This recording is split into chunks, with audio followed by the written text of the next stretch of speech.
Hi friends and family. Tonight's Thursday Night Thought is an answer to a question that I received on a different YouTube video. And the video I had posted was about harnessing sexual energy. And the question I received was, how is it that I redirect my sexual energy in order to turn it into creative energy that I utilize to attract what it is that I desire from the universe, from God, from life? And it's a great question. And I think first what I'd like to explain is, number one, where does that sexual energy come from?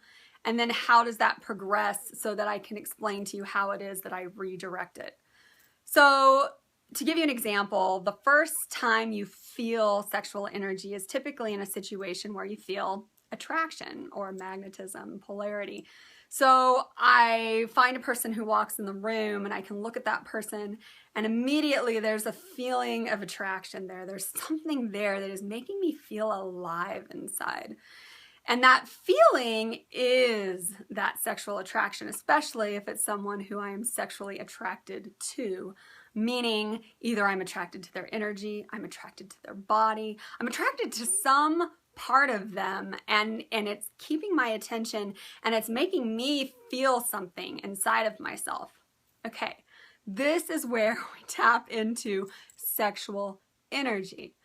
Now in that space, here's what happens. Something happens in our mind and we start telling ourselves either a couple things. Maybe one, it's I shouldn't be attracted to this person because I'm married.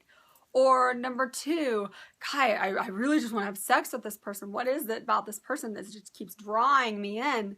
There are all these different things that we attach and give meaning to the circumstance. But the truth is, it's just energy. And as long as we're not labeling it and judging it and giving meaning to it, we can deal with what sexual energy is all about, okay? So we're feeling that sexual energy in our body, and we can even experience in a room, we can experience in the grocery store, it can happen anywhere. So it's also something that we can't put limits on, because let's face it, it can happen when you're watching a movie, it can happen when you're reading a book, it can happen when you see somebody in the grocery store. Doesn't matter when it happens. When it happens, we either accept it or we reject it. And for those of us that accept it and live in a place of passion in our lives, and we are powerful creators, we're very in touch with that sexual energy. And typically we tend to be very sexual beings by nature. The reason why is because we're so tuned in to this passion, to this energy that we're using.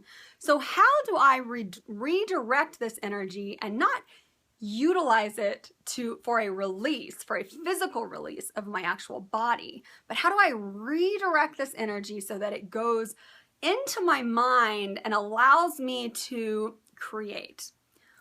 Well, I believe that's a different conversation about sexual energy. However, you're going to hear this in a different term, because the sexual energy doesn't mean a human to human. There is sexual energy that is happening all around us. Just look at nature, look at the trees, look at the grass, look at the flowers. It's all sexual energy and it's all around us. And to be in nature is sometimes a great space to get back in touch with that sexual energy within ourselves, because it's very safe.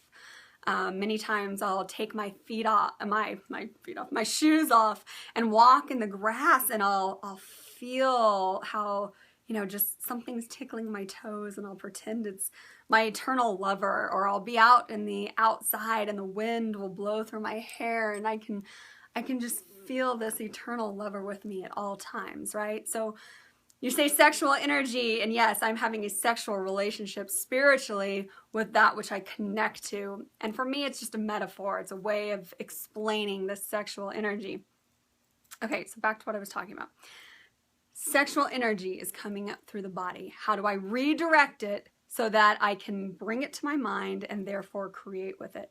Because let's face it, when we're in that sexual energy, when we're in a place where we just want to have sex or we just want to release it, that's the difference. You have to see that there is a physical component to sex, which is release of the body and release of the energy as well. And then there's also having sex without ever having a release. And the way to experience this is to have the sexual energy constantly being redirected through the body. So in other words, through the breath, you can feel sexual energy move through you. For me, it's dance. If I start dancing, for me, I lose it because I come to this space where I'm dancing and I can feel this lover with me, and I am having sex with the divine, with God, with I don't care what you call it.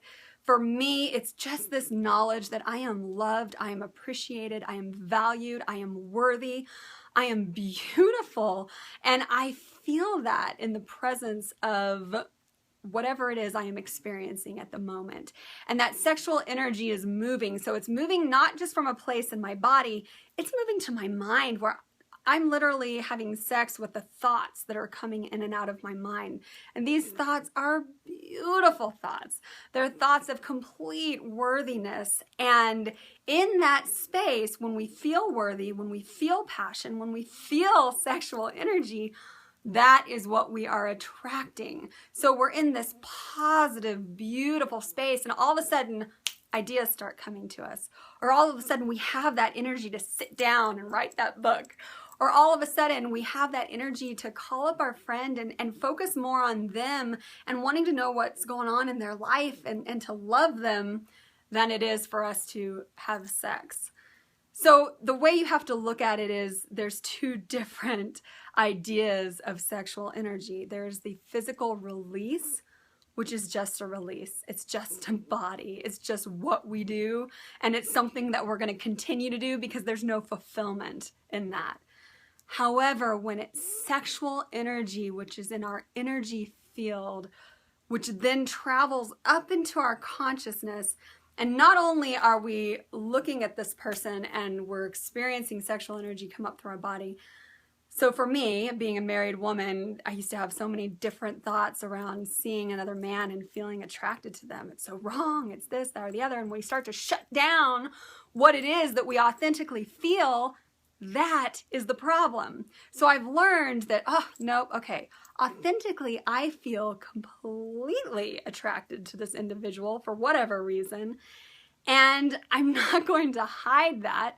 I don't necessarily have to share it with the other individual, but I'm going to allow that energy to come in and up and through me, and I'm going to see what that means for me. And while I'm standing there in the grocery store looking at him, I can say to myself, I'm having sex with him right now. I can feel his energy. I know that he wants to be with me. It's a worthiness, it's a consciousness, it's an energy that's going on within my mind. This is the redirection that I'm talking about. Yes, I am feeling it in a genital region, or I'm feeling it move from that region up into my heart where I experience compassion, where I'm not labeling this as right or wrong, but I'm saying this is what I'm feeling, and I know to be in this space is the perfect space to experience life and experience life at its premium for creation. Because when we're in this space and we feel worthy and we feel like we could take on the world, pretty much we can do anything. And because we are powerful creators, when we set our intention in this space and feel this sexual energy, we don't want it to leave the body. We want it to stay. For me, I want to stay in that continual relationship with God and have that experience going on in my mind, so that when I look at my husband and come home at night, I want to be all over him. I want to express it physically, meaning I'm not looking at him to make me feel good. I'm wanting to express it with him. And when sex comes from this place, it's not a release. It's a sharing of the energy. It's a oneness of the energy. However, I guess that's the way you can explain the redirection of being able to put those in different categories. There's the physicality of sex and the physical release, and that's not going to give you any fulfillment. It's just going to be a release. And this is why people get addicted to pornography. This is why people get addicted to different things, because they think, or they've attached some kind of meaning that that's what's making them feel good. But when we get in touch with the energy side of it, when we get in touch with that sexual part of ourselves, that sexual beingness, and we're okay with it, and we're authentic in it, and we want to live in it so that we become magnets for everything it is that we desire, that is the connection of sexuality and spirituality. So I hope that answered your question, and I look forward to sharing our next Thursday Night Thought together. Thank you for tuning in.